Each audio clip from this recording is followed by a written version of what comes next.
امام ابو حنیفہ کا وہ مشہور جملہ کہ لو سنتانی لحلق النعمانی، سبحان اللہ سبحان اللہ. اگر وہ 2 سال نہ ملتے جس میں حضرت امام جعفر صادق کی جوتیاں اٹھائیے تو ابو حنیفہ نہیں ہوتا. سبحان اللہ سبحان اللہ. مجھے فخر ہے میں حنفی ہوتے ہوئے یہ آج سبحان اللہ.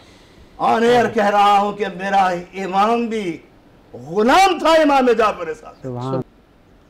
ابھی پاکستان میں رؤیت ہلال کا جھگڑا چل رہا تھا. میں نہیں کہتا کہ کون کیا کہہ رہا تھا کون کیا کہہ رہا. ارے امام جعفر صادق کو اٹھا کر پڑھتے. حضرت امام جعفر صادق فرماتے ہیں کہ اگر پچھلے رمضان المبارک کی 5 تاریخ جس تاریخ کو گزری ہے، آئندہ آنے والے رمضان کی پہلی تاریخ اسی دن ہوگی. سبحان اللہ سبحان اللہ. مسئلہ ہی حل ہے. علم حیت ہے یہ حضرت امام جعفر صادق کا فارمولہ ہے. سبحان اللہ. کوئی کچھ کہتا رہے یہ صدیوں کا فارمولہ امام جعفر صادق علیہ السلام کا دیا ہوا ہے کہ گزشتہ سال کی 5 تاریخ رمضان کی جو گزرے گی، آنے والے رمضان کا، اس سال گزشتہ رمضان کی جو 5 تاریخ گزری ہے وہ بدھ کے دن گزری ہے. میں آج سچی سے حضرت امام جعفر صادق علیہ السلام کے وسیلے سے کہہ رہا ہوں کہ آنے والے رمضان 1442 کا پہلا روزہ جو ہے وہ بدھ کے دن ہوگا. سبحان اللہ سبحان اللہ. اعوذ باللہ من الشیطان الرجیم. بسم اللہ الرحمن الرحیم. وبہ نستعین وہو خیر ناصر ومعین. محترم ناظرین کرام، پروگرام ذکر شہادت میں آپ کا میزبان ڈاکٹر سید مظفر حسین رضوی سلام عقیدت پیش کرتا ہے. ناظرین کرام، تبلیغ اسلام اور کار رسالت کی ادائیگی میں رسالت مآب سید الانبیاء شافع روز جزا محمد مصطفیٰ صلی اللہ علیہ وآلہ وسلم نے جو زحمتیں، جو تکلیفیں برداشت کیں، مشرکین مکہ نے جو رکاوٹیں درمیان میں اس اسلام کی تبلیغ و ترویج کو روکنے کے لیے ڈالی تھیں، لیکن آپ نے اس دین اسلام کو دنیا کے کونے کونے تک پہنچایا. یہ جو مشرکین ہیں جو دین اسلام کے مخالف تھے، اس کو روکنا چاہتے تھے، اس کو ختم کرنا چاہتے تھے، لیکن اسلام کی آبیاری اور اسلام کی ترویج و تبلیغ میں آپ نے ہر طرح کی کوشش سے عالم اسلام کو، پوری دنیا میں اس نور اسلام کو پوری کائنات تک کونے کونے تک پہنچایا. اب جب آپ کا ظاہری اس دنیا سے رخصت ہونے کا وقت آیا تو آپ صلی اللہ علیہ وآلہ وسلم نے اس دین اسلام کی ترویج و تبلیغ کا اہتمام ایسے نہیں چھوڑ کے گئے، بلکہ آپ نے انتظام فرمایا اور آپ نے حدیث ثقلین کے ذریعے سے یہ بتا دیا امت کو کہ بسم اللہ الرحمن الرحیم انی تارکن فیکم الثقلین کتاب اللہ وعطرت اہل بیتی ما ان تمسکتم بہما لن تضلوا بعدی لعنہما لن یفترقا حتی یرد علی الحوض. آپ صلی اللہ علیہ وآلہ وسلم نے امت کے لیے، ان کی نجات کے لیے اہتمام فرمایا کہ میں جا رہا ہوں لیکن میں اپنے پیچھے ایک قرآن چھوڑ کے جا رہا ہوں اور عطرت اہل بیت کو چھوڑ کے جا رہا ہوں. لہٰذا قرآن اور اہل بیت کے ساتھ جو متمسک رہے گا وہ کامیاب رہے گا. اس سلسلہ ہدایت کو سلسلہ امامت کے ذریعے سے جاری فرمایا اور حضرت علی مرتضیٰ علیہ السلام نے اس سلسلہ امامت کو، دین مبین کی ترویج و تبلیغ کے سلسلے کو شروع کیا اور یہ سلسلہ آگے بڑھتا رہا. ساتھ ہی ساتھ کفار مشرکین نے بھی رکاوٹیں ڈالنا ختم نہیں کیا اور یہاں تک کہ ایک بہت بڑا معرکہ بھی پیش آیا اس دین مبین اسلام کی ترویج کو روکنے کے لیے. ایک ایسی سازش کی جس میں خود دونوں جانب سے مسلمان آپس میں لڑائی کے لیے موجود تھے اور وہ واقعی کربلا پیش آیا. لیکن اہل بیت اطہار علیہم السلام نے اس دین مبین کی ترویج میں اپنی جانوں کا نذرانہ پیش کیا اور اس دین اسلام کی حفاظت فرمائی. آج ہم اس سلسلہ امامت کی 6ٹھی کڑی حضرت امام جعفر الصادق علیہ السلام کی زندگی کے حوالے سے گفتگو کرنا چاہیں گے اپنے پروگرام میں. اور اس پروگرام میں گفتگو کے لیے عالم اسلام کی مشہور و معروف شخصیات ہمارے ساتھ آج پروگرام میں موجود ہیں. ان کا میں مختصر تعارف آپ کے سامنے پیش کروں گا. ہمارے ساتھ تشریف فرما ہے سب سے پہلے میں آپ کی خدمت میں السلام علیکم ورحمۃ اللہ وبرکاتہ. جناب محترم مولانا حکیم محمد اصغر در صاحب ہمارے ساتھ تشریف فرما ہے. اور آج انشاءاللہ امام جعفر صادق علیہ السلام کی بالخصوص علمی زندگی کے حوالے سے گفتگو کریں گے۔ آپ کے ساتھ ایک جید عالم دین، مشہور و معروف عالم دین اور زہرا اکیڈمی کے چیئرمین حضرت مولانا شبیر حسن میسمی صاحب ہمارے ساتھ تشریف فرما ہے۔ السلام علیکم ورحمۃ اللہ وبرکاتہ۔ آپ کو بھی پروگرام میں خوش آمدید کہوں گا۔ اور آج کے اس پروگرام میں ذکر شہادت کا پروگرام ہے۔ حضرت امام جعفر صادق علیہ السلام کی شہادت کے ایام، اس حوالے سے علمی حوالے سے اگر ہم گفتگو کرنا چاہیں، اس لیے کہ آپ علیہ السلام کو وقت ملا کہ آپ نے علم کے وہ دریا بہائے کہ جس پر آج دنیا کے بڑے بڑے مفکرین، بڑے بڑے محدثین اور بڑے مؤرخین نے اس پر اپنا قلم اٹھایا ہے۔ سب سے پہلے میں قبلہ اصغر درس صاحب سے گزارش کروں گا کہ امام علیہ السلام کی جو خاندانی سلسلہ ہے اس میں آپ کا ددیال تو کسی تعارف کا محتاج نہیں ہے۔ آپ کے ننیال کے حوالے سے اگر میں پوچھنا چاہوں، والدہ گرامی قدر کے حوالے سے اگر تھوڑا سا ہمارے ناظرین کو بیان فرمائیں۔ بسم اللہ الرحمن الرحیم وبہ نستعین۔ رضوی صاحب، آپ نے حضرت صادق آل محمد حضرت امام جعفر صادق علیہ السلام کے حوالے سے کہ ددیال کو تو دنیا جانتی ہے، اور مجھے حضرت ابو طالب کا یہ شعر یاد آتا ہے، اللہ کروڑوں رحمتیں برسائے حضرت ابو طالب، کہ اذا اجتمعت قریش لمفخر فعبد مناف سرها وسمیمها وإن حصلت اشراف عبد منافها ففي هاشم سرها وقديمها وإن فخرت يوما فإن محمدا وإن فخرت يوما فإن محمدا هو المصطفى من سرها وكريمها۔ حضرت ابو طالب فرماتے ہیں اذا اجتمعت قریش لمفخر، اگر آج قریش فخر کے لیے، تعلی کے لیے اٹھے اور کہیں کہ ہمیں فخر ہے، تو فعبد مناف، تو عبد مناف کا خاندان جو ہے ان کے لیے بہترین خاندان ثابت۔ سبحان اللہ۔ وَإِنْ حَصَلَتْ اشراف عبد منافها، اور اگر انہیں اشراف عبد مناف میں کوئی تلاش ہو کہ عبد مناف کا خاندان تو بہت پھیلا ہوا ہے، ففی ہاشم اشرافها وقدیمها، تو بنی ہاشم میں ان کو ملے گا کہ وہ اشراف بھی ہیں اور قدیم بھی ہیں۔ سبحان اللہ، سبحان اللہ۔ اور اس کے بعد ارشاد فرمایا وَإِن فَخَرَتْ يَوْمًا فَإِنَّ مُحَمَّدًا، اور اگر آج عبد مناف اور بنی ہاشم کا خاندان کسی شخصیت پر فخر کرنا چاہے، کسی شخصیت کو اپنا سر برآوردہ کہنا چاہے، کسی شخصیت کو اپنے لیے فخر کا باعث سمجھے، تو هو المصطفیٰ، وہ محمد مصطفیٰ ہے۔ سبحان اللہ، سبحان اللہ، کیا کہنا۔ من سرہا و کریمہا، وہ خاندان عبد مناف اور بنی ہاشم کا سر بھی ہیں، راز بھی ہیں، اور کریمی کا کیا کہنا کہ محمد مصطفیٰ کی کریمی کو کون پہنچ سکتا ہے۔ سبحان اللہ۔ یہ شعر میں نے صرف اس لیے حضرت ابو طالب علیہ السلام کا پیش کیا کہ یہ پورے خاندان بنی ہاشم اور محمد مصطفیٰ کے خاندان کا بہترین تعارف۔ بے شک، سبحان اللہ، سبحان اللہ۔ فصاحت اور بلاغت تو ختم ہے خاندان رسالت پر اور خاندان رسالت۔ میں کہتا ہوں کہ اگر کسی نے مداحی کی، کسی نے نعت کہی کسی نے وصف کہا، کسی نے تعریف کی، تو تاریخ اسلام میں اس کو لکھنا پڑے گا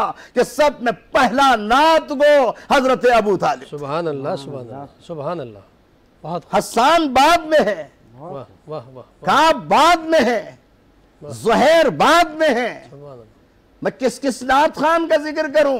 اور پھر خاندان بنی ہاشم میں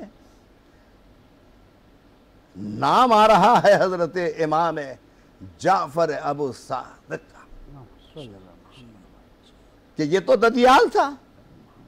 اور ددیال کی تعریف کرنا چاہوں، جیسے کہ آپ نے حدیث ثقلین، انی تارک فیکم الثقلین، کتاب اللہ، ہم نے کتاب تو لے لی، واہ واہ واہ، بڑا لہک لہک کر، بڑا مہک مہک کر، بڑی تلاوت اور بڑے لحن کے ساتھ قرآن کی تلاوت حلق سے نیچے جاتا ہے۔ آج وہ حرم جہاں قرآن کریم اترا تھا، وہ حرم قرآن کی تلاوت کے لیے ترس رہا تھا کہ خداوند قدوس سے کہا میں تمہیں قرآن کی تلاوت کی ضرورت نہیں ہے، قرآن کے ساتھ جو تمسک رکھنے والی شخصیات ہیں ان کا تعلق رکھو۔ سبحان اللہ، وہ تعلق تو ہم نے ترک کر دیا، وہ تعلق تو ہم نے فراموش کر دیا۔ پھر آپ نے سوال کیا کہ یہ تو ددیال تھا، ننیال، کیا کہنا، حضرت صادق آل محمد کا ننیال، حضرت فروا بنت قاسم بنت محمد ابن ابی بکر۔ سبحان اللہ، سبحان اللہ، واہ واہ، کیا کہنا اس مخدومہ کا، واہ، کیا کہنا اس خاندان رسالت کے اس سبد گل کو اپنی آغوش عاطفت و مرحمت و شفقت میں پرورش پانا دلانے والی، سبحان اللہ، کہ جس نے صرف دودھ نہیں پلایا، جس نے محمد مصطفیٰ کے خاندان کی پوری عظمت جو ہے حضرت امام جعفر صادق علیہ السلام کے رگ و پے کے اندر جاری و ساری کر دی۔ یہ خاندان کا خاندان، چاہے باپ آبا ازو مکرمو، آبا ازو مکرمو ابنا عزیز تھا۔ سبحان اللہ، سبحان اللہ، صد مرحبا صدف کہ چناؤ پرورت گوہر، صد مرحبا صدف کے چناؤ پرورت گوہر، آبا ازو مکرمو ابنا عزیز تر۔ وہ صدف کتنا اچھا ہوتا ہے جس کے سیب کے اندر پلنے والا موتی آبدار ہوتا ہے، اور وہ موتی آبدار حضرت امام جعفر صادق علیہ السلام، جنہوں نے آغوش امام باقر میں آغوش میں۔ سبحان اللہ، سبحان اللہ، بہت خوبصورت آپ نے بیان کیا، جزاک اللہ۔ ہمارے ساتھ تشریف فرما ہے قبلہ علامہ امین سمیع صاحب۔ میں آپ سے گزارش کروں گا کہ امام علیہ السلام کی چونکہ ظاہر مختلف پہلو ہیں زندگی کے، اس پہ اس مختصر سے پروگرام میں ہم بات نہیں کر سکتے، لیکن چونکہ علمی حوالے سے کچھ پہلوؤں پر ہم گفتگو کریں گے آج۔ امام علیہ السلام کا جو دور ہے جس میں دو حکومتیں، دو ادوار کو آپ نے دیکھا، اور وہ جو سلسلہ رسالت مآب صلی اللہ علیہ وآلہ وسلم نے دین کی ترویج و تبلیغ کا چھوڑ کے گئے تھے، بعد میں یہ سلسلہ جو ہے ملوکیت کی طرف چلا گیا، اور دو حکمران جو ہیں، دو خاندان آپس میں ٹکرا رہے تھے۔ ایسے دور میں امام علیہ السلام دین اسلام کی ترویج و تبلیغ کر رہے تھے، اس حقیقی چہرے کو جس کو مسخ کیا گیا تھا، اس حقیقی چہرے کو دنیا کے سامنے پیش کر رہے تھے۔ وہ کیسا دور تھا، آپ ذرا اس پہ روشنی ڈالیں گے؟ بسم اللہ الرحمن الرحیم۔ سب سے پہلے تو عالم انسانیت کو شہادت صادق آل محمد علیہ السلام، حضرت امام جعفر صادق علیہ السلام کی شہادت پر تسلیت عرض کرتا ہوں۔ اللہ تعالیٰ سے دعا کرتا ہوں کہ کاش کوئی زمانہ آئے کہ علوم آل محمد علیہ السلام انہیں اس چیز میں پڑھائے جائیں جس سے کہ علوم قرآن و حدیث سے مطابقت رکھتے ہیں، اور اس کے ذریعے انسانیت کو آگے بڑھایا جائے، تاکہ انسانیت آج علوم کو اپنے مادی مفاد کے لیے استعمال کر رہی وہ ختم ہو جائے، اور وہ اخلاقی اقدار جو علوم سے ہٹا دی گئی ہیں، جیسے کہ قرآن مجید میں اللہ تعالیٰ فرماتا ہے یزکیہم و یعلمہم الکتاب والحکمہ، ان کے نفسوں کو پاک فرماتے تھے حضور اکرم، پھر یعلمہم الکتاب والحکمہ۔ تو یہ تقدو اور یہ دوڑ جو لگی ہوئی ہے کہ ہم کسی طرح سے ڈگری حاصل کر لیں اور ڈگری حاصل کرنے کے بعد کوئی نوکری مل جائے، پھر ہمارے اخلاق جیسے بھی ہوں کوئی فرق نہیں پڑتا، اس سے ہم کسی طرح سے نکل آئیں۔ اگر ہم دیکھیں تو حضور اکرم صلی اللہ علیہ وآلہ وسلم کے بعد اسلام کے مختلف زاویے نظر آتے ہیں۔ اس میں ایک زاویہ یہ نظر آتا ہے کہ کربلا کے واقعے کے بعد حکومت بالکل ایک ایسی ڈائریکشن لے لیتی ہے کہ جس میں سوائے مال و دولت جمع کرنا، زمینوں کو اپنانا، اسلام نام کی کوئی چیز نہیں نظر آتی۔ خاص کر جب یزید کا شام کے دربار میں یہ بیان سنتے ہیں کہ کاش میرے بدر کے بزرگ زندہ ہوتے تو وہ دیکھتے کہ میں نے بدر و احد کا بدلہ کیسے لے لیا۔ وہاں سے تاریخ چلتی ہے اور ایک طرف سے ہم دیکھتے ہیں کہ اسلام بہت پھیل چکا تھا لیکن اسلامی تعلیمات نہیں پھیلی تھی کیونکہ اتنے اساتید ہی نہیں تھے۔ کہ حکومتوں کو اپنی حکومتوں سے کام تھا، مسلمان اسلام کو کتنا جانتا ہے کتنا نہیں جانتا اس سے کوئی تعلق نہیں تھا۔ تو جن کو اللہ سبحانہ و تعالیٰ کے حبیب دین کی حفاظت کے لیے چھوڑ کے گئے تھے، جنہوں نے اپنے خون سے، اپنے پسینے سے، اپنی عزت سے، اپنے آبرو سے دین کو سنبھالا، بچایا اور آگے بڑھایا، انہوں نے دیکھا کہ اب کربلا کے بعد وہ وقت آ گیا ہے کہ میدان میں کھڑے ہونے کا فائدہ نہیں ہے۔ تو اس گلدستہ امامت کی چوتھی کڑی نے یا چوتھی کلی نے دعاؤں کے ذریعے تربیت کرنا شروع کی، اور اس حد تک گئے کہ آج صحیفہ کاملہ جب ہم اٹھا کے دیکھتے ہیں زبور آل محمد، لوگ تو پوچھتے ہیں تو یہ زبور آل محمد علیہ السلام کے نام سے مشہور ہو کے پھر لوگ پوچھتے ہیں بھائی کورونا ہو گیا کون سی دعا پڑھو، تو اس میں خامنہ فوراً بتاتے ہیں ساتویں دعا پڑھ لینا اللہ تعالیٰ تمہیں شفا عطا کرے گا۔ کیونکہ دیکھیں علاج معالجہ اپنی جگہ پر ہے، اس سے کہیں انکار نہیں، لیکن دوا کے ساتھ دعا کا اثر۔ آپ بہترین دوائی اٹھائیں اور کھائیں، بسم اللہ نہ کہیں اس میں اثر نہیں ہے، شفا نہیں ہے۔ آپ کھانا کھائیں بسم اللہ بغیر کہیں اس کا فائدہ آپ کو نہیں پہنچتا۔ تو یہ معصومین علیہ السلام نے پتا ہے کہ دیکھو یہ دیا ہوا بھی اللہ کا ہے اور یہ دعا بھی اللہ سے، بتاتے ہمیں کیوں؟ اس لیے کہ مزاج توحید کو ہم سمجھتے ہیں، مزاج وحدانیت کو ہم سمجھتے ہیں، مزاج عبودیت کو جیسا ہم نے سمجھا ہے کوئی اور نہیں سمجھ سکتا۔ تو اب ہم تمہاری ہدایت کے لیے آئے ہو، حضور اکرم نے ہمیں نیابت عطا فرمائی اور امامت کا سلسلہ آگے بڑھا، تو صحیفہ کاملہ میں دعاؤں کے ذریعے آگے بڑھے۔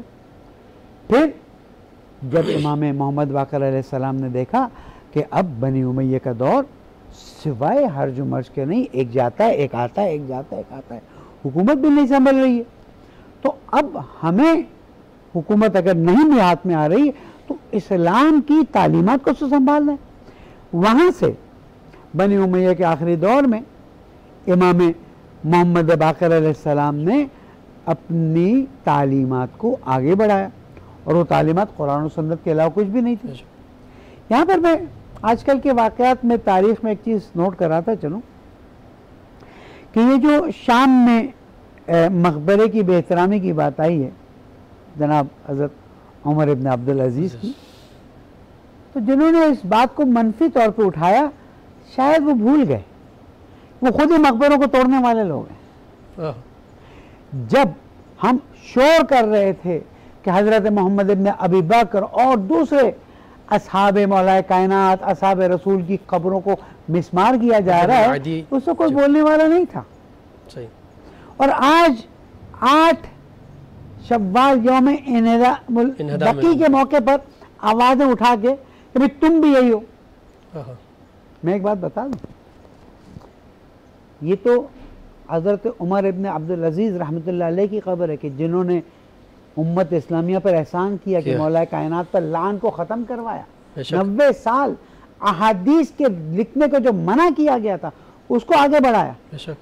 ہمارے لوگوں نے تو یزید کی قبر کو بھی خراب نہیں کیا، کہ قبر قبر ہے، صحیح فرمایا، اس کو کیا کرنا ہے.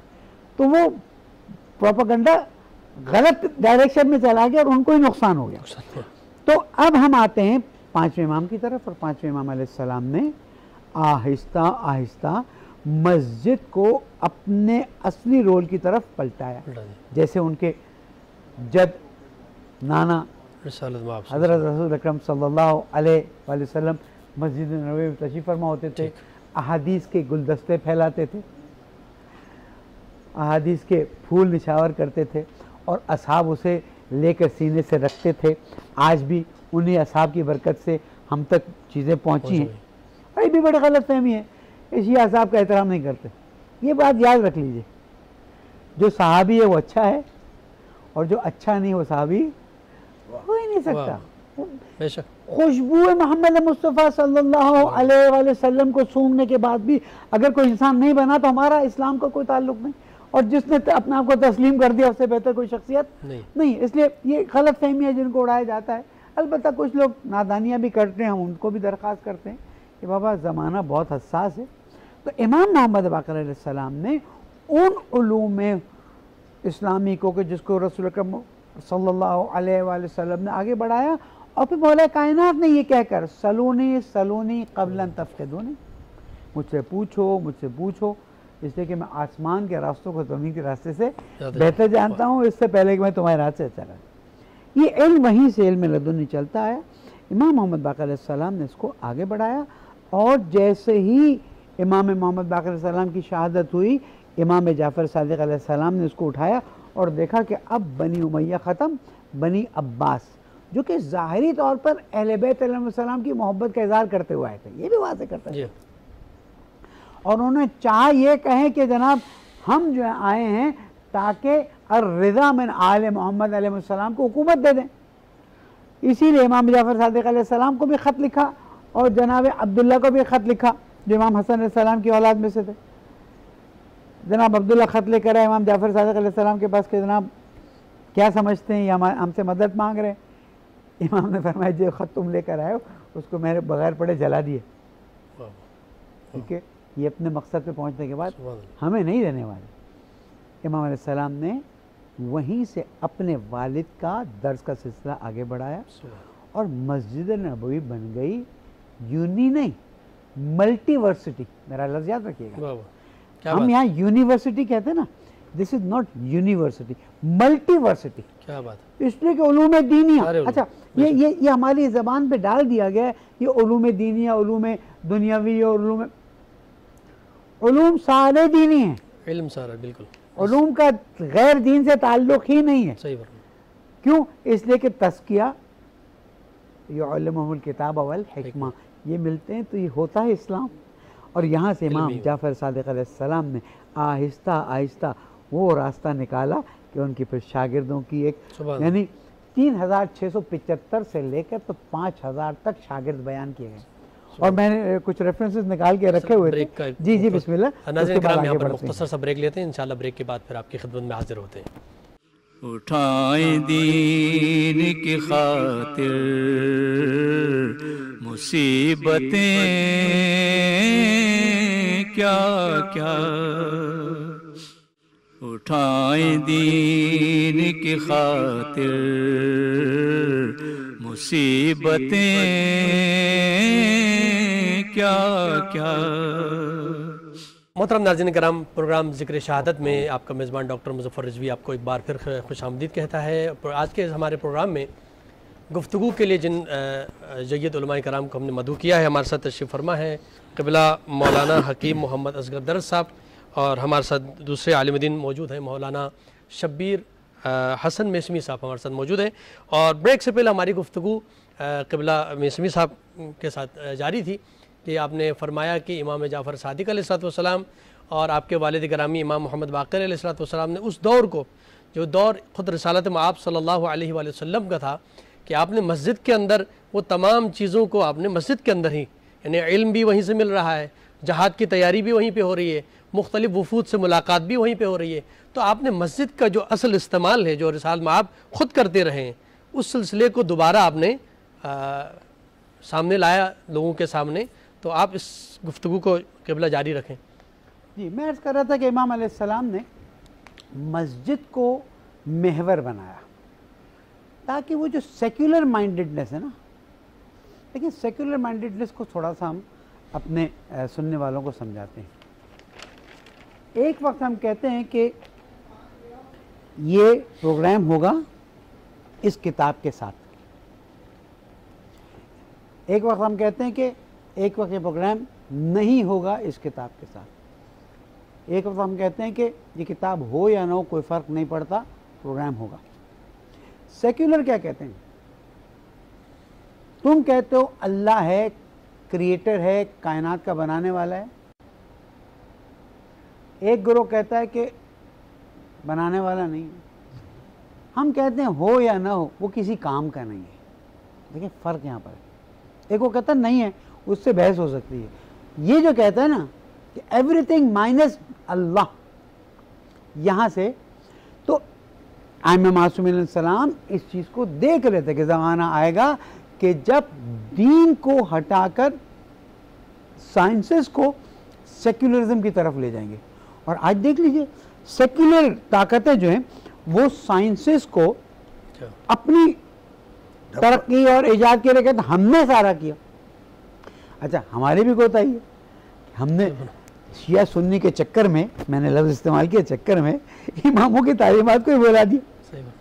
جو امام استاد رہے ہیں حضرت امام ابو حنیفہ رحمۃ اللہ علیہ کے، حضرت امام شافعی کے، پھر استاد امام مالک کے، امام کیا کہتے ہیں احمد بن حنبل کے استاد ہیں، بھئی استاد اور شاگردی کا رشتہ کچھ بھی کر لیں نہیں ختم ہو سکتا، ٹھیک ہے نا۔ اور کیا فرمایا رسول اکرم صلی اللہ علیہ وسلم نے کہ جس نے تم کو ایک لفظ سکھایا ہے وہ نے تم کو اپنا غلام بنا دیا، جس کو پھر امام علی نے اپنے الفاظ میں بیان کیا۔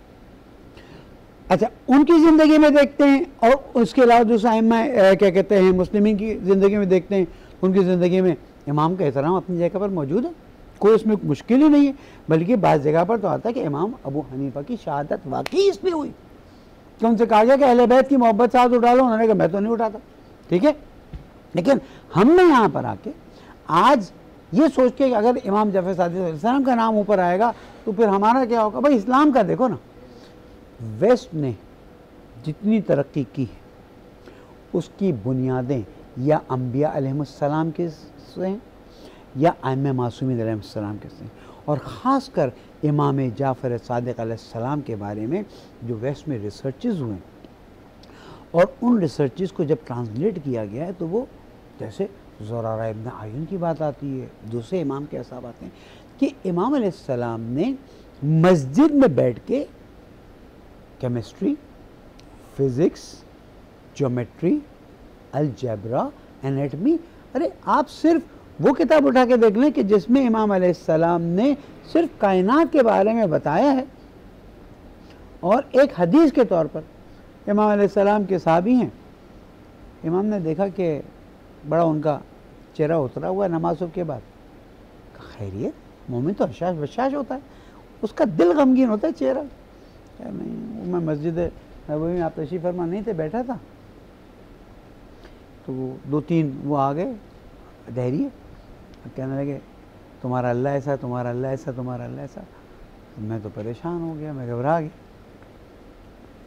امام علیہ السلام نے کہا اچھا ٹھیک ہے، کل تم نماز صبح کے بعد آ جانا، اور اس کے بعد امام علیہ السلام نے جو ان کو ڈکٹیٹ کروایا ہے، جو لکھوایا ہے، آج الحمدللہ رب العالمین کتاب کی صورت میں موجود ہے، اور ہم دیکھتے ہیں کہ امام علیہ السلام نے نہ صرف انسانی بدن کے بارے میں، حیوانوں کے بارے میں، وہ چیزیں جو کسی کو نہیں پتہ تھیں بیان کی، اور محمد علی سعید صاحب نے اس کی تفسیر اور تشریح لکھی ہے، پڑھنے کی قابل۔ تو امام علیہ السلام نے جہاں سائنسز کو بیان کیا، جہاں اسلام کی تو باتیں بتاتے ہی رہے، سائنسز کو بیان کیا، ہسٹری کو بیان کیا، وہاں پر اس کانسیپٹ کو سامنے رکھا کہ سیکولرزم کو اسلام سے دور رکھو، مائنس اللہ کوئی چیز نہیں ہو سکتی، پلس اللہ۔ اس لیے مسجد میں آج بھی ہم کہتے ہیں اگر ہمارے مرکز تعلیم اسلام کی روش پر آگے بڑھیں تو برکت ہوگی۔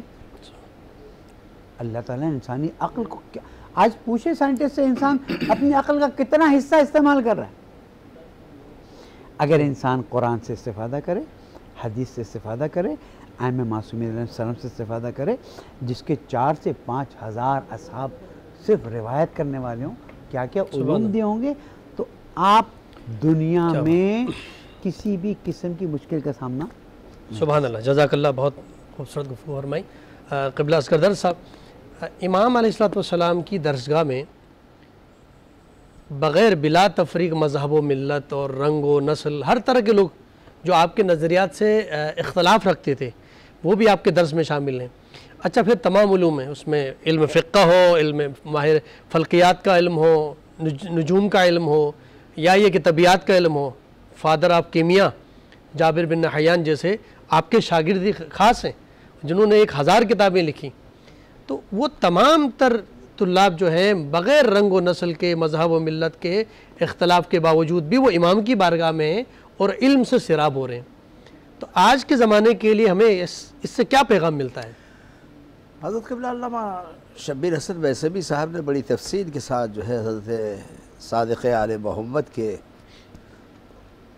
علوم و فیوز کے جو دریا کل بھی بہہ رہے تھے، آج بھی جاری ہیں، اور تا قیام قیامت جاری رہیں گی. بدقسمتی امت کی یہ رہی ہے کہ ہم نے ائمہ اہل بیت اطہار علیہم السلام کو ایک فرقے کا اثاثہ سمجھا. بے شک، بہت اچھی بات ہے. یہ بد نصیبی ہے. بے شک. حضرت علی کی ذات ہو، حضرت امام حسن مجتبیٰ کا ذکر ہو، شہید کربلا حسین ابن علی کا ذکر ہو، ہم صرف شہادت تک رہتے ہیں. ارے حسین محدث بھی تھے، مفکر بھی تھے. حسین کی شخصیت صرف 1 محرم سے 10 محرم تک محدود نہیں ہے. بے شک. اگر دیکھا جائے تو امام علی مقام سیدنا حسین علیہ السلام کس علمی مرتبے اور کس علمی وجاہت پر ہے، اس پر اگر کام کیا جائے کوئی وجہ نہیں ہے کہ دنیا کفر آج بھی حسین کو مانتی ہے. ورنہ ماتھر یہ نہ کہتا کہ میں ہندو ہو کے مداح اولاد پیمبر ہوں، میں ہندو ہو کے مداح اولاد پیمبر ہوں. اب تعجب ہے مسلمان پر کہ وہ غدار ہو جائے. کیا کہنے، سبحان اللہ. اور بنا میں تشنکا میں کربلا گنگا لٹا دوں گا، جو بھارت میں ورود سید ابرار. سبحان اللہ. تیرے خطبوں کا وہ اعجاز ہے اے ثانی زہرا کہ جس نے جنگ جیتی ہو اسی کی ہار ہو جائے. یہ میرے ماتھے کی سرخی پر نہ جاؤ، میرے ماتھے کی سرخی پر نہ جاؤ، تلک ہے خون کا دھبا نہیں. یہ خون کے دھبے ملت اسلامیہ کے ماتھے کو آج بھی داغدار کر رہے ہیں. بے شک. حضرت صادق آل محمد کا تعارف، حضرت امام جعفر صادق کی علمی وجاہت، بڑا اچھا موقع. آپ نے سوال میسبی صاحب سے فرمایا تھا کہ 2 بڑے گروہ اموی اور عباسی تو آپس میں لڑ رہے تھے اقتدار کے لیے، اور عباسی تو آئے صرف آل محمد کی محبت کا علم اٹھا کر. بے شک. بے شک. پھر جو کچھ انہوں نے کیا وہ تاریخ کا بدترین صفحہ ہے. بے شک. مگر حضرت امام جعفر صادق علیہ السلام نے ان تمام چیزوں اور سب میں زیادہ وقت 14 معصومین میں اگر دیکھا جائے تو امام جعفر صادق کو ملا. طویل ترین مدت حضرت امام جعفر، اور یہ سارا عرصہ جیسے کہ علم حیات ہو. ابھی پاکستان میں رؤیت ہلال کا جھگڑا چل رہا تھا. میں نہیں کہتا کہ کون کیا کہہ رہا تھا، کون کیا کر، ارے امام جعفر صادق کو اٹھا کر پڑھتے. حضرت امام جعفر صادق فرماتے ہیں کہ اگر پچھلے رمضان المبارک کی 5 تاریخ جس تاریخ کو گزری ہے، آئندہ آنے والے رمضان کی پہلی تاریخ اسی دن ہوگی. سبحان اللہ، مسئلہ ہی حل ہے. علم حیت ہے یہ حضرت امام جعفر صادق کا فارمولہ ہے. سبحان اللہ. کوئی کچھ کہتا رہے، کوئی کچھ کہتا رہے، یہ صدیوں کا فارمولہ امام جعفر صادق علیہ السلام کا دیا ہوا ہے کہ گزشتہ سال کی 5 تاریخ رمضان کی جو گزرے گی، آنے والے رمضان کا، اس سال گزشتہ رمضان کی جو 5 تاریخ گزری ہے وہ بدھ کے دن گزری ہے. میں آج سچیوی سے حضرت امام جعفر صادق علیہ السلام کے وسیلے سے کہہ رہا ہوں کہ آنے والے رمضان 1442 کا پہلا روزہ جو ہے وہ بدھ کے دن ہوگا. سبحان اللہ، سبحان اللہ، سبحان اللہ. امام جعفر صادق کا فارمولہ ہے، عمل تو کر کے دیکھو. سبحان اللہ. فلکیات امام جعفر، علم جبر، فخر کرتے تھے کہ گزشتہ جتنے واقعات ہیں علم حمر حضرت امام جعفر صادق. پھر جابر ابن حیان، یورپ مانتا ہے، یورپ آج بھی جابر ابن حیان کو فخر کے ساتھ جو ہے اپنے لیے مقتدا مانتا ہے. جابر ابن حیان نے جوتیاں اٹھائی ہیں امام جعفر صادق. سبحان اللہ، بے شک. حضرت امام سفیان ثوری اہل سنت کے عالم، جوتیاں اٹھائی ہیں امام جعفر صادق کی. سبحان اللہ. امام ابو حنیفہ کا وہ مشہور جملہ کہ لوس لا سنتانی لحلق النعمانی. سبحان اللہ، سبحان اللہ. اگر وہ 2 سال نہ ملتے جس میں حضرت امام جعفر صادق کی جوتیاں اٹھائی ہے تو ابو حنیفہ نہیں ہوتا. سبحان اللہ، سبحان اللہ. مجھے فخر ہے میں حنفی ہوتے ہوئے یہ آج سبحان اللہ آن ایئر کہہ رہا ہوں کہ میرا امام بھی غلام تھا امام جعفر صادق. سبحان اللہ، سبحان اللہ. بہت مکہ مکرمہ میں امام جعفر صادق تشریف فرما ہے. کسی نے کہا یہ جوان جا رہا ہے یہ ابو حنیفہ ہے. اچھا کب لاؤ، حضرت امام ابو حنیفہ کو بلایا. کہا نعمان میں نے سنا ہے آپ میرے جد کی احادیث کی مخالفت کرتے ہو. امام ابو حنیفہ کی کیا مجال تھی، حضرت امام جعفر صادق کے سامنے جو ہے وہ جملہ کہتے ہیں. ہاتھ جوڑ کر کہا میں آپ کا، آپ کے جد کا، آپ کے گھرانے کا نمک خوار ہوں، مجھ سے کچھ سن لیں گے آپ. حضرت امام جعفر صادق سے حضرت امام ابو حنیفہ نے کہا کہ مرد ضعیف ہے یا عورت؟ حضرت امام جعفر صادق نے فرمایا کہ عورت ضعیف ہے. کہ میں فتویٰ وراثت میں اگر آپ کے جد کی مخالفت کرتا تو عورت کو دیتا کہ عورت ضعیف ہے، مگر وراثت میں ڈبل حصہ میں مرد ہی کا رکھتا ہوں، آپ کے جد کی مخالفت تو نہیں کرتا. تو کیا روزہ افضل ہے یا نماز افضل ہے؟ کیا نماز، کہ جب عورت پر ایک خاص ایام گزر رہے ہوں تو میں روزے کی قضا کا حکم دیتا ہوں.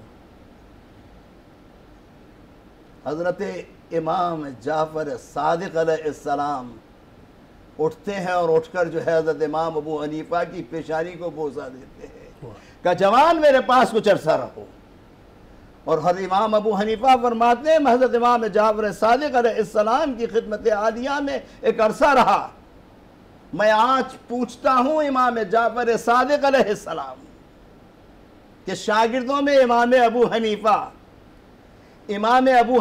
کے شاگردوں میں امام ابو یوسف، امام محمد، عبداللہ ابن مبارک، پھر آئیے نیچے چین کے اندر تو امام ابو یوسف کے شاگردوں میں امام بخاری، امام ترمذی، امام مسلم، امام ابن ماجہ. پھر دوسری طرف آئیے امام محمد کی چین کے اندر تو امام بخاری، امام ترمذی، امام ابو حنیفہ، یہ تمام. پھر وہاں آئیے امام ابو یوسف کے شاگردوں میں امام احمد ابن حنبل، حضرت امام محمد کے شاگردوں میں حضرت امام ابن ماجہ، پھر نیچے جا کر آپ جتنے بھی محدثین کو دیکھیے، جتنے بھی بڑے بڑے علماء کو دیکھیے، یہ امام ابو حنیفہ کے شاگرد آتے ہیں. کوئی بخاری کا حوالہ دیتا ہے، کوئی ترمذی کا حوالہ دیتا ہے، کوئی مسلم کا حوالہ دیتا ہے.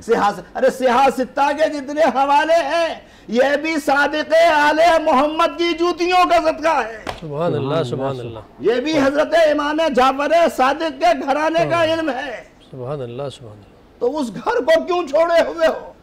کہ رسول اللہ صلی اللہ علیہ وسلم مثل اہل بیتی کمثل سفینۃ نوح من رکبھا نجا، من غرق، جو اس میں سوار ہو گیا نجات پا گیا، ومن تکلف غرقا، جو اس کو چھوڑ چکا، ترک کر چکا، وہ غرق ہو گیا. آج امت غرق اسی لیے ہو رہی ہے کہ اس نے محمد و آل محمد کے فیوزات و برکات و ان کی جو ہے شخصیات اور ان کے جو ہے محاسن کو ترک کر دیا. اور وہ ترک کرنے کا نتیجہ آج یہ ہے کہ امت جو ہے اس کو لڑایا جاتا. ابھی جیسے کہ حضرت عمر ابن عبدالعزیز کا تذکرہ کیا، حضرت عمر ابن عبدالعزیز نے باغ فتح کو واپس کیا. بے شک بے شک بے شک. کہا یہ اجتہادی غلطی تھی، منع کیا گیا کہ اس میں خلفائے راشدین پر بڑی زک آئے گی. کہا نہیں ہوگا.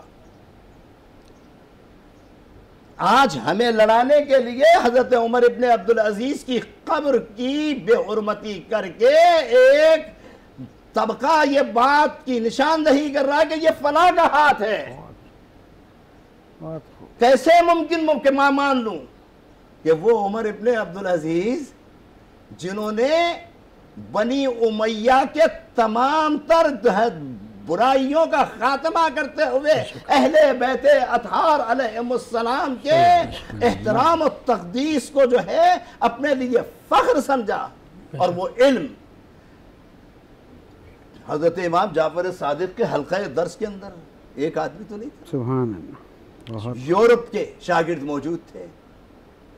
حضرت امام جعفر صادق کے فرانس سے آنے والے طلباء موجود تھے، سندھ کے علماء موجود تھے، افریقہ سے آنے والے علماء، دنیا عالم اسلام اور پوری دنیا سے آنے والے جو ہے 4000 سے زائد طلباء حضرت امام جعفر صادق سے علم حاصل کرتے تھے. اور جو حلقہ درس مسجد نبوی تھا 900 لکھنے والے صرف حضرت امام جعفر صادق کے خطبات کو لکھتے تھے. اور حضرت امام جعفر صادق علیہ السلام فرماتے تھے اسے لکھ لیا کرو، اور نہ صرف لکھو بلکہ میرے لہجے پہ دیکھو، اعراب بھی لگا لو، کہیں ایسا نہ ہو کہ زبر زیر کی غلطی ہو جائے. سبحان اللہ. جو اتنا علم کا احترام اور اتنا علم کا جو ہے خیال رکھتا ہو. پھر زرارہ ابن عیون ایک بشپ پادری کا بیٹا تھا، اپنے وقت کا بہترین عیسائی عالم کا بیٹا. زرارہ ابن عیون کہتا ہے 150 ہجری تک وہ زندہ رہا کہ آج میرے پاس جو کچھ علم ہے وہ صادق آل محمد حضرت امام جعفر صادق کے پیروں کے خاک کے بوسہ دینے کا نتیجہ ہے. وہ اسلام کو قبول کرتا ہے. سبحان اللہ. پھر حضرت امام جعفر صادق سے کسی نے پوچھا کہ حضرت امام جعفر صاحب یہ فرمائیے کہ برائیوں کا خاتمہ کیسے ہو؟ کہ جب اللہ کی کوئی نعمت ہو تو الحمدللہ کہا. سبحان اللہ سبحان اللہ. جب کوئی تکلیف روزگار کی ہو تو استغفر اللہ العظیم کہا. سبحان اور کہ جب کوئی پریشانی آ جائے تو لا حول ولا قوت الا باللہ العلی العظیم کا ورد کیا کرو. کبھی کہا کوئی پریشانی نہیں ہو، کبھی کوئی تکلیف نہیں ہو، کبھی کوئی آزار نہیں ہوگا. یہ چھوٹی چھوٹی باتیں نہیں ہیں. آج امت نے ان کو فراموش کر دیا. آج امت نے اس کو جو ہے تاکہ نسیان پہ رکھ دیا اور کہا کہ نہیں امام جعفر صادق علیہ السلام کا تعلق تو فلاں فرقے سے ہے. صحیفہ سجادیہ کا بھی ذکر فرما رہے تھے. حضرت سیدنا امام زین العابدین علیہ. پھر حضرت امام جعفر صادق کے لیے ایک عجیب بات عرض کروں کہ حضرت امام جعفر صادق کے بڑے صاحبزادے اسماعیلی جن سے ہماری خوجہ برادری علامہ محسوی صاحب جو ہے وہ بہت اچھی طریقے سے مسکرائے ہوں گے. میں کہتا ہوں کہ ہمارے حضرت اسماعیل ابن جعفر صادق بہت کم لوگوں کو معلوم ہوگا کہ امام جعفر صادق کے صاحبزادے کہاں آرام فرما. جنت البقیع میں اصحاب حرہ کی جہاں چوکھٹ ہے اس سے نیچے جا کر جانب جو ہے حضرت اسماعیل بہرا حضرات یہ بھی حضرت اسماعیل کو مان. پھر آپ آ جائیے امام موسیٰ کاظم کی طرف. پھر دوسری بات میں عرض کروں کہ حضرت امام جعفر صادق علیہ السلام کا مرتبہ اور احترام عالم اسلام میں تو اپنی جگہ، جیسے کہ حضرت علامہ محسوی فرما رہے تھے کہ کیمسٹری، بایولوجی آج جدید سائنس کا کوئی تعلق نہیں ہے اسلام سے. اور کیوں نہیں ہے تعلق؟ جی بہت شکریہ قبلہ، آپ کا بہت شکریہ. ظاہر اس موضوع پر جتنی گفتگو کی جائے وہ کم ہے اور میرا دل بھی نہیں چاہ رہا ہے، لیکن انشاءاللہ اس پروگرام کو آگے بڑھائیں گے. نیکسٹ پروگرام میں انشاءاللہ دوبارہ آپ کو زحمت دیں گے اس پر گفتگو کرنے کے لیے. ناظرین کرام، آج کے اس پروگرام میں ہمارے ساتھ علماء کرام جو موجود تھے، قبلہ مولانا حکیم محمد اصغر درد صاحب، آپ کے بہت ممنون و مشکور ہیں کہ آپ نے وقت نکالا، تشریف لائے، بہت خوبصورت گفتگو فرمائی.